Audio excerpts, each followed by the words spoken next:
या देवी सर्वभूतेषु शक्तिरूपेण संस्थिता नमस्तस्यै नमस्तस्यै नमस्तस्यै नमो नमः। ओम दुम दुर्गाय नमः। जय माता रानी। माँ भगवती दुर्गा की कृपा आप और आपके परिवार पर सदैव बनी रहे, इसी कामना के साथ आप सभी भक्तों को नवरात्रि के दूसरे दिन की हार्दिक शुभकामनाएं। नवरात्रि के दूसरे दिन माता की विधि विधान से पूजा अर्चना करनी चाहिए और माँ दुर्गा के दूसरे स्वरूप माता ब्रह्मचारिणी की पूजा अर्चना विशेष रूप से करनी चाहिए। इस दिन माता ब्रह्मचारिणी की पूजा अर्चना करने के बाद श्री दुर्गा सप्तशती का पाठ करना अत्यंत फलदायी होता है। कल के वीडियो में हमने यानी कि नवरात्रि के प्रथम दिन हमने दुर्गा सप्तशती का देवी कवच, अर्गला स्तोत्र, कीलक और दुर्गा सप्तशती का पहला अध्याय का पाठ किया था। आज नवरात्रि के दूसरे दिन हम श्री दुर्गा सप्तशती के दूसरे और तीसरे अध्याय का पाठ करेंगे। श्री दुर्गा सप्तशती दूसरा अध्याय। देवताओं के तेज से देवी का प्रादुर्भाव और महिषासुर की सेना का वध। विनियोग। ओम। मध्य चरित्र के विष्णु ऋषि, महालक्ष्मी देवता, उष्ठिंग छंद, शाकांबरी शक्ति, दुर्गा बीज, वायु तत्व और यजुर्वेद स्वरूप हैं। श्री महालक्ष्मी की प्रसन्नता के लिए मध्यम चरित्र के पाठ में इसका विनियोग है। मैं कमल के आसन पर बैठी हुई प्रसन्न मुख वाली महिषासुर मर्दनी भगवती महालक्ष्मी का भजन करता हूँ, जो अपने हाथों में अक्षमाला, फरसा, गदा, बाण, व्रज, पद्म, धनुष, कुंडला, दंड, शक्ति, खड़क, ढाल, शंख, घंटा, मधुपात्र, शूल, पाश और चक्र धारण करती हैं। ऋषि कहते हैं, पूर्व काल में देवताओं और असुरों में पूरे 100 वर्षों तक घोर संग्राम हुआ। उसमें असुरों का स्वामी महिषासुर था और देवताओं के नायक इंद्र थे। उस युद्ध में देवताओं की सेना महाबली असुरों से परास्त हो गई। संपूर्ण देवताओं को जीतकर महिषासुर इंद्र बन बैठा। तब पराजित देवता प्रजापति ब्रह्मा को आगे करके उस स्थान पर गए जहां भगवान शंकर और विष्णु विराजमान थे। देवताओं ने महिषासुर के पराक्रम तथा अपनी पराजय का यथावत वृत्तांत उन दोनों देवेश्वरों से विस्तार पूर्वक कह सुनाया। वे बोले कि भगवान, महिषासुर सूर्य, इंद्र, अग्नि, वायु, चंद्रमा, यम, वरुण तथा अन्य देवताओं के भी अधिकार छीनकर स्वयं ही सबका अधिष्ठाता बना बैठा है। उस दुरात्मा महिष ने समस्त देवताओं को स्वर्ग से निकाल दिया। अब वे मनुष्यों की भांति पृथ्वी पर विचरते हैं। दैत्यों की यह सारी करतूत हमने आप लोगों से कह सुनाई। अब हम आपकी शरण में आए हैं, उसके वध का कोई उपाय सोचिए। इस प्रकार देवताओं के वचन सुनकर भगवान विष्णु और शिव ने दैत्यों पर बड़ा क्रोध किया। उनकी भौवें तन गईं और मुंह टेढ़ा हो गया। तब अत्यंत कोप से भरे हुए चक्रपाणी श्री विष्णु के मुख से एक महान तेज प्रकट हुआ। इसी प्रकार ब्रह्मा, शंकर तथा इंद्र आदि अन्याय देवताओं के शरीर से भी बड़ा भारी तेज निकला। वह सब मिलकर एक हो गया। महान तेज वह ज्वालामय पर्वत सा जान पड़ा। देवताओं ने देखा, वहां उसकी ज्वालाएं संपूर्ण दिशाओं में व्याप्त हो रही थीं। संपूर्ण देवताओं के शरीर से प्रकट हुए उस तेज की कहीं तुलना नहीं थी। एकत्रित होने पर वह एक नारी के रूप में परिणत हो गई और अपने प्रकाश से तीनों लोकों में व्याप्त जान पड़ा। भगवान शंकर का तो तेज था कि उससे उस देवी का मुख प्रकट हुआ। यमराज के तेज से उसके सिर में बाल निकल आए। श्री विष्णु भगवान के तेज से उसकी भुजाएं उत्पन्न हुई। चंद्रमा के तेज से दोनों स्तनों का और इंद्र के तेज से मध्य भाग का प्रादुर्भाव हुआ। वरुण के तेज से जीवा और पिंडली तथा पृथ्वी के तेज से नितंब भाग प्रकट हुआ। ब्रह्मा के तेज से दोनों चरण और सूर्य के तेज से उसकी उंगलियां हुई। वसुओं के तेज से हाथों में उंगलियां और कुबेर के तेज से नासिका प्रकट हुई। उस देवी के दांत प्रजापति के तेज से और 3 नेत्र अग्नि के तेज से प्रकट हुए। उसकी भौएं संध्या के और कान वायु के तेज से उत्पन्न हुए थे। इसी प्रकार देवताओं के तेज से भी उस कल्याणमयी देवी का आविर्भाव हुआ। तदंतर समस्त देवताओं ने तेज से प्रकट हुई देवी को देखकर महिषासुर के सताए हुए देवता बहुत प्रसन्न हुए। पिनाकधारी भगवान शंकर ने अपने शूल से एक शूल निकालकर उन्हें दिया। भगवान विष्णु ने भी अपने चक्र से चक्र उत्पन्न करके भगवती को अर्पण किया। वरुण ने भी शंख भेंट किया। अग्नि ने उन्हें शक्ति दी और वायु ने धनुष बाण से भरे हुए 2 तरकस प्रदान किए। सहस्त्र नेत्रों वाले देवराज इंद्र ने अपने वज्र से वज्र उत्पन्न करके दिया और ऐरावत हाथी से उतार कर एक घंटा भी प्रदान किया। यमराज ने काल दंड से दंड, वरुण ने पाश, प्रजापति ने स्फटिक काक्ष की माला तथा ब्रह्मा जी ने कमंडलू भेंट किया। सूर्य ने देवी के समस्त रोम कूपों में अपनी किरणों का तेज भर दिया। काल के उन्हें चमकती हुई ढाल और तलवार दी।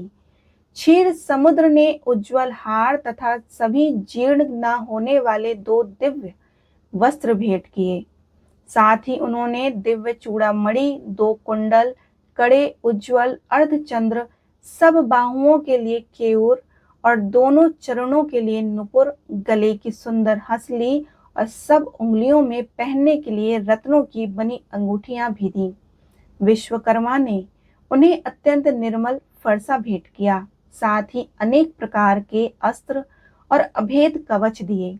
इनके सिवा मस्तक और वक्षस्थल पर धारण करने के लिए कभी न कुम्हलाने वाले कमलों की मालाएं दी।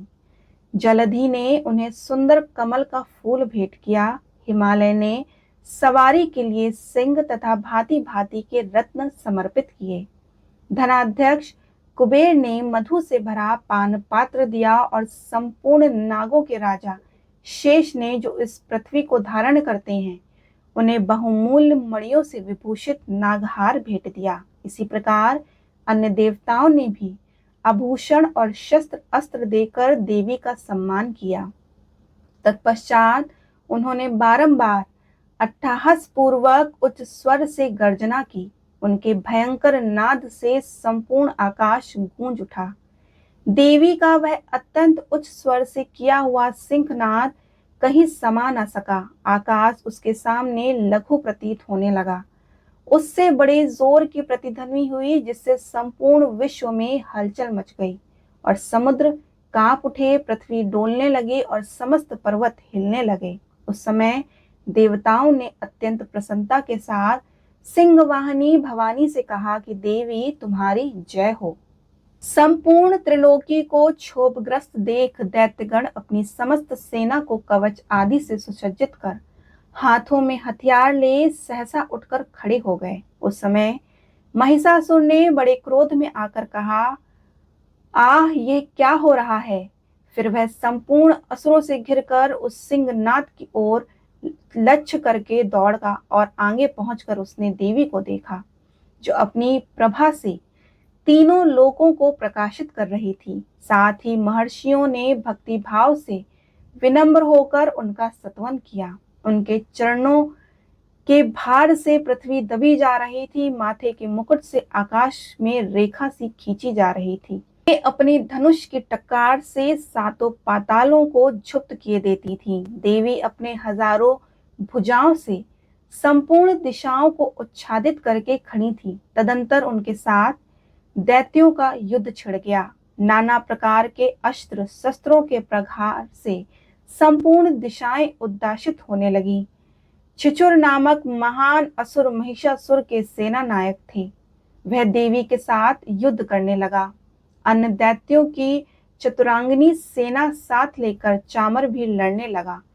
60,000 रथियों के साथ आकर उद्रग्र नामक महादैत्य ने लोहा लिया। 1 करोड़ रथियों के साथ लेकर महाहनु नामक दैत्य युद्ध करने लगा।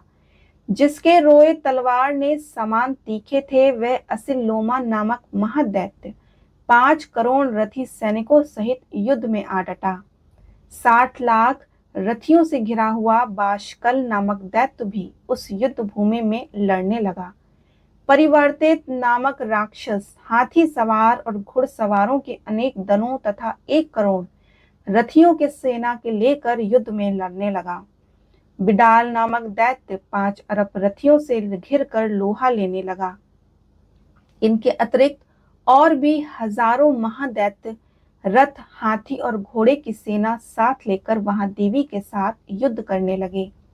स्वयं महिषासुर उस रणभूमि में कोटि कोटि सहस्त्र रथ, हाथी और घोड़ों की सेना से घिरा हुआ खड़ा था। वे दैत्य देवी के साथ तोमर, भिंदीपाल, शक्ति, मूषल, खड़ग, परशु और पट्टिश आदि अस्त्र शस्त्रों का प्रहार करते हुए युद्ध कर रहे थे। कुछ दैत्यों ने उन पर शक्ति का प्रहार किया, कुछ लोगों ने पाश फेंके तथा कुछ दूसरे दैत्यों ने खड़ग प्रहार करके देवी को मार डालने का उद्योग किया। देवी ने भी क्रोध में भरकर खेल खेल में ही अपने अस्त्र शस्त्रों की वर्षा करके दैत्यों के वे अस्त्र शस्त्र काट डाले। उनके मुख पर परिश्रम तथा थकावट का राजमात्र भी चिन्ह नहीं था। देवता और ऋषि उनकी स्तुति करते थे और वे भगवती परमेश्वरी दैत्यों के शरीरों पर अस्त्र शस्त्रों की वर्षा करती रहीं। देवी का वाहन सिंह भी क्रोध से भरकर गर्दन के बाल को हिलाता हुआ असुरों की सेना में इस प्रकार विचरने लगा, मानो वनों में जल फैल रहा हो। रणभूमि में दैत्यों के साथ युद्ध करती हुई अंबिका देवी ने जितने निश्वास छोड़े, वे सभी तत्काल सैकड़ों हजारों गुणों के रूप में प्रकट हो गए। परशु, भिंदीपाल, खड़ग तथा पट्टिश आदि शस्त्रों अस्त्रों द्वारा असुरों का सामना करने लगे। देवी की शक्ति से बड़े हुए वे गण असुरों का नाश करते हुए नगाड़ा और शंख आदि बजाने लगे। उस संग्राम महोत्सव में कितने ही गण मृदंग बजा रहे थे। तदंतर देवी ने त्रिशूल से, गदा से, शक्ति की वर्षा से और खड़ग आदि से सैकड़ों महादैत्यों का संहार कर डाला। कितनों को घंटे के भयंकर नाद से मूर्छित करके मार गिराया। बहुतों को दैत्यों को पाश से बांधकर धरती पर घसीटा और कितने ही दैत्य उनकी तीखी तलवार की मार से 2-2 टुकड़े हो गए। कितने ही गदा की चोट से घायल हो धरती पर सो गए और कितने ही मूसल की मार से अत्यंत आहत होकर रक्त वमन करने लगे। कुछ दैत्य शूल से छाती फट जाने के कारण पृथ्वी पर ढेर हो गए और कुछ रणांगन में बाण समूह की वृष्टि से कितने ही असुरों की कमर टूट गई। बाज की तरह झटपटाने वाले देव दैत्यगण अपने प्राणों से हाथ धोने लगे। किन्हीं की बाहें छिन्न भिन्न हो गईं, कितनों की गर्दनें कट गईं। कितने ही दैत्यों के मस्तक कट कट कर गिरने लगे। कुछ लोगों ने शरीर मध्य भाग से ही विदीर्ण हो गए। कितने ही महादैत्य जांघें कट जाने से पृथ्वी पर गिर गए और कितनों को ही देवी ने एक बाह, एक पैर और एक नेत्र वाले करके 2 टुकड़ों में चीर डाला। कितने ही दैत्य मस्तक कट जाने पर भी गिरकर फिर उठ जाते और केवल धड़ के ही रूप में अच्छे अच्छे हथियार हाथ में ले देवी के साथ युद्ध करने लगते थे। दूसरे कमंद युद्ध के बाजों की लय पर नाचते थे और कितने ही बिना सिर के, धड़ के, हाथों के खड़ग, शक्ति और दृष्टि लिए दौड़ते थे तथा दूसरे दूसरे महादैत्य ठहरो ठहरो यह कहते हुए देवी को युद्ध के लिए ललकारते थे। जहां वह घोर संग्राम हुआ था, वहां की धरती देवी के गिराए हुए रथ, हाथी, घोड़े और असुरों की लाशों से ऐसे पट गई थी जैसे कि वहां चलना फिरना असंभव हो गया था। दैत्यों की सेना में हाथी, घोड़े और असुरों के शरीरों से इतनी अधिक मात्रा में रक्तपात हुआ कि थोड़ी देर में वहां खून की बड़ी बड़ी नदियां बहने लगी। जगदम्बा ने असुरों की विशाल सेना को क्षण भर में ही नष्ट कर दिया। उसी तरह जैसे तृण और काठ की भारी ढेर को आग कुछ ही क्षण में भस्म कर देती है और वह सिंह भी गर्दन के बालों को हिला हिलाकर जोर जोर से गर्जना करता हुआ दैत्यों के शरीर में मानो उनके प्राण चुन लेता था। वहां देवी के गणों ने भी उस महान दैत्यों के साथ ऐसा युद्ध किया जिससे आकाश में खड़े हुए देवतागण उन पर बहुत संतुष्ट हुए और फूल बरसाने लगे। इस प्रकार श्री मार्कंडेय पुराण में सावर्णिक मनवंतर की कथा के अंतर्गत देवी महत्व में महिषासुर की सेना का वध नामक दूसरा अध्याय पूर्ण हुआ। श्री दुर्गा सप्तशती तीसरा अध्याय, सेनापतियों सहित महिषासुर का वध। ध्यान। जगदम्बा के श्री अंगों की कांति उदय काल के सहस्त्र सूर्यों के समान है। वे लाल रंग की रेशमी साड़ी पहने हुए हैं। उनके गले में मुंडमाला शोभा पा रही है। दोनों स्तनों पर रक्त चंदन का लेप लगा है। वे अपने कर कमलों में जपमालिका, विद्या और अभय तथा वर नामक मुद्राएं धारण किए हुए हैं। इन नेत्रों से सुशोभित मुखार विंद की बड़ी शोभा हो रही है। उनके मस्तक पर चंद्रमा के साथ ही रत्नमय मुकुट बंधा है तथा वे कमल के आसन पर विराजमान हैं। ऐसी देवी को मैं भक्ति पूर्वक प्रणाम करता हूँ। ऋषि कहते हैं, दैत्यों की सेना को इस प्रकार तहस नहस होते देख महादैत्य सेनापति चिछुर क्रोध में भरकर अंबिका देवी से युद्ध करने के लिए आगे बढ़ा। वह असुर रणभूमि में देवी के ऊपर इस प्रकार बाणों की वर्षा करने लगा जैसे बादल मेरुगिरी के शिखर पर पानी की धार बरसा रहा हो। तब देवी ने अपने बाणों से उसके बाण समूह को अनायास ही काटकर उसके घोड़ों और सारथी को भी मार डाला। साथ ही उसके धनुष तथा अत्यंत ऊंची ध्वजा को भी तत्काल काट गिराया। धनुष कट जाने पर उसके अंगों को अपने बाणों से बींध डाला। धनुष, रथ, घोड़े और सारथी के नष्ट हो जाने पर वह असुर ढाल और तलवार लेकर देवी की ओर दौड़ा। उसने तीखी धार वाली तलवार से सिंह के मस्तक पर चोट करके देवी की भी बाईं भुजा में बड़े वेग से प्रहार किया। राजन, देवी की बाह पर पहुंचते ही वह तलवार टूट गई और फिर तो क्रोध से लाल आंखें करके उस राक्षस ने शूल हाथ में ले लिया और उसे उस महादैत्य ने भगवती भद्रकाली के ऊपर चलाया। वह शूल आकाश से गिरते हुए सूर्यमंडल की भांति अपने तेज से प्रज्वलित हो उठा। उस शूल को अपनी ओर आते देख देवी ने भी शूल का प्रहार किया। उससे राक्षस के शूल के सैकड़ों टुकड़े हो गए और साथ ही महादैत्य छिछुर की भी धज्जियां उड़ गईं। वह प्राणों से हाथ धो बैठा। महिषासुर के सेनापति उस महाप्रक्रमी छिछुर के मारे जाने पर देवताओं को पीड़ा देने वाला चामर हाथी पर चढ़कर आया। उसने भी देवी के ऊपर शक्ति का प्रहार किया, किंतु जगदम्बा ने उसे अपने हुंकार से ही आहत एवं निष्प्रभ करके तत्काल पृथ्वी पर गिरा दिया। शक्ति टूट कर गिरी हुई देख चामर को बड़ा क्रोध हुआ। अब उसने शूल चलाया, किंतु देवी ने उसे भी अपने बाणों द्वारा काट डाला। इतने में ही देवी का सिंह उछलकर हाथी के मस्तक पर चढ़ बैठा और उस दैत्य के साथ खूब जोर लगाकर बाहु युद्ध करने लगा। वे दोनों लड़ते लड़ते हाथी से पृथ्वी पर आ गिरे और अत्यंत क्रोध में भरकर एक दूसरे पर बड़े भयंकर प्रहार करते हुए लड़ने लगे। तदंतर सिंह बड़े वेग से आकर आकाश की ओर उछला और उधर से गिरते समय उसने पंजों की मार से चामर का सिर धड़ से अलग कर दिया। इस प्रकार उद्र में शिला और वक्ष आदि की मार खाकर रणभूमि में देवी के हाथ से मारा गया तथा कराल भी दांतों, मुक्कों और थप्पड़ों की चोट से धराशाही हो गया।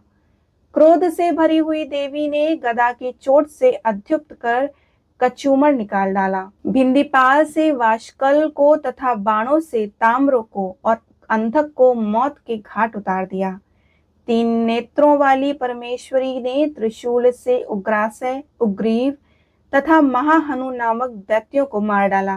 तलवार की चोट से विडाल के मस्तक को धड़ से काट गिराया। धुरधर और दुर्मुख इन दोनों को भी अपने बाणों से यमलोक भेज दिया। इस प्रकार अपनी सेना का संहार होता देख महिषासुर ने भैंसे का रूप धारण करके देवी के गणों को त्रास देना आरंभ किया। किन्हीं को थूथुन से मारकर, किन्हीं के ऊपर खुरों का प्रहार करके और किन्हीं को पूंछ से चोट पहुंचाकर और कुछ को सींगों से विदीर्ण करके और कुछ गणों को वेग से, किन्हीं को सिंहनाद से और कुछ को चक्कर देकर और कितनों को ही निश्वास वायुओं से झोंक कर धराशाही कर दिया। इस प्रकार गणों की सेना को गिराकर वह असुर महादेवी के सिंह को मारने के लिए झपटा। इससे जगदम्बा को बड़ा क्रोध हुआ। उस पर महापराक्रमी महिषासुर भी क्रोध से भरकर धरती को खुरों से खोदने लगा तथा अपने सींगों से ऊंचे ऊंचे पर्वतों को उठाकर फेंकने और गरजने लगा। उसके वेग से चक्कर देने के कारण पृथ्वी जुब्त होकर फटने लगी। उसकी पूंछ से टकराकर समुद्र सब ओर से धरती को डुबोने लगा। हिलते हुए सिंहों से आघात से विदीर्ण होकर बादलों के टुकड़े टुकड़े हो गए। इसके श्वास की प्रचंड वायु के वेग से उड़े हुए सैकड़ों पर्वत आकाश से गिरने लगे। इस प्रकार क्रोध से भरे हुए उस महादैत्य को अपनी ओर आते देख चंडिका ने उसका वध करने के लिए महान क्रोध किया। उन्होंने पाश फेंक कर उस महान असुर को बांध लिया। उस महासंग्राम में बंध जाने पर उसने भैंसे का रूप त्याग दिया और तत्काल सिंह के रूप में प्रकट हो गया। उस अवस्था में जगदम्बा ज्यों हुई उसका मस्तक काटने के लिए उद्यत हुई, त्यों त्यों ही वह खड्गधारी पुरुष के रूप में दिखाई देने लगा। तब देवी ने तुरंत ही बाणों की वर्षा करके ढाल और तलवार के साथ उस पुरुष को बांध डाला। इतने में ही वह महान गणराज के रूप में परिणित हो गया तथा अपनी सूंड से देवी के विशाल सिंह को खींचने और गर्जने लगा। खींचते समय देवी ने तलवार से उसकी सूंड काट डाली। तब उस महादैत्य ने पुनः भैंसे का शरीर धारण कर लिया। अब पहले की भांति चराचर प्राणियों सहित तीनों लोकों को व्याकुल करने लगा। तब क्रोध से भरी हुई जगन्माता चंडिका बराबर उत्तम मधु का पान करने और लाल आंखें करके हंसने लगी। उधर वह बल का पराक्रम में मंद से उन्मत्त हुआ राक्षस गर्जने लगा और अपने सींगों से चंडी के ऊपर पर्वतों को फेंकने लगा। उस समय देवी अपने बाणों के समूह से उसके फेंके हुए पर्वतों को चूर्ण करते हुए बोली। बोलते समय उसका मुख मधु के मद से लाल हो रहा था और वाणी लड़खड़ा रही थी। देवी ने कहा, ओ मूढ़, मैं जब तक मधु पीती हूँ तब तक तू क्षण भर के लिए खूब गरज ले। मेरे हाथ से यही तेरी मृत्यु हो जाने पर अब शीघ्र ही देवता भी गर्जना करेंगे। ऋषि कहते हैं कि यह देखकर देवी उछली और उस महादैत्य के ऊपर चढ़ गईं। फिर अपने पैर से उसे दबाकर उन्होंने शूल से उसके कंठ में आघात किया। उनके पैर से दबा होने पर महिषासुर अपने मुख से अभी आधे शरीर से ही वह बाहर निकलने पाया था कि देवी ने अपनी प्रभाव से उसे रोक दिया। आधा निकला होने पर भी वह महादैत्य देवी से युद्ध करने लगा। तब देवी ने बहुत बड़ी तलवार से उसका मस्तक काट गिराया। फिर तो हाहाकार करती हुई दैत्यों की सारी सेना भाग गई तथा संपूर्ण देवता अत्यंत प्रसन्न हो गए। देवताओं ने दिव्य महर्षियों के साथ दुर्गा देवी का स्तवन किया और गंधर्वराज गाने लगे तथा अप्सराएं नृत्य करने लगीं। इस प्रकार श्री मार्कंडेय पुराण में सावर्णिक मनवंतर की कथा के अंतर्गत देवी महात्म्य में महिषासुर नामक तीसरा अध्याय पूर्ण हुआ। बोलिए माता भगवती देवी की जय, माँ चंडिके देवी की जय।